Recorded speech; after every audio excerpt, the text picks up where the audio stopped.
Hi hello అండి, అందరికీ నమస్కారం. నా పేరు హర్షిని. నేను స్కార్వీలో అసోసియేట్గా వర్క్ చేస్తున్నాను.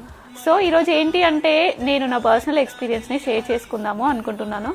నేను స్కార్వీలో జాయిన్ అవ్వడానికి ఒక 2 months వరకే ఆలోచించిన అండి. ఇందులో జాయిన్ అవ్వచ్చా, ఇందులో మన మీద మనం ఇన్వెస్ట్ చేసుకుంటే నిజంగా మనకి ఏమైనా యూజ్ ఉంటుందా, మనం జాయిన్ అయిన తర్వాత మనకి సపోర్ట్ ఉంటుందా, ఎలా ఉంటుంది, నిజంగానే ఇందులో ప్రాజెక్ట్స్ ఉన్నాయా, మనం ఎర్న్ చేసుకోవచ్చా ఈ స్కిల్స్ నేర్చుకొని అని చాలా ఆలోచించిన అండి.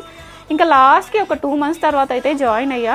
కానీ ఇప్పుడు అనిపిస్తుంది ఏంటి అంటే ఇది 100% ఒక మంచి ఇన్కమ్ జనరేట్ చేసుకునే ప్లాట్ఫామ్ అండి. ఒక హౌస్ వైఫ్కి కావచ్చు, లేదంటే కెరీర్ మధ్యలో స్టాప్ చేసిన వాళ్ళకి కావచ్చు, లేదు అంటే నేను బయటికి వెళ్ళి జాబ్ చేయలేను, ఇంట్లో నుంచి ఏదో ఒక వర్క్ నా ఫ్రీ టైంలో చేసుకుంటా అనుకునే వాళ్ళకి, అంతేకాకుండా ఎవరి మీద డిపెండ్ అవ్వకుండా వాళ్ళ పాకెట్ మనీ ఎర్న్ చేసుకోవాలి అనుకునే వాళ్ళకైతే ఇది నిజంగా ఒక మంచి ప్లాట్ఫామ్ అండి. ఎందుకు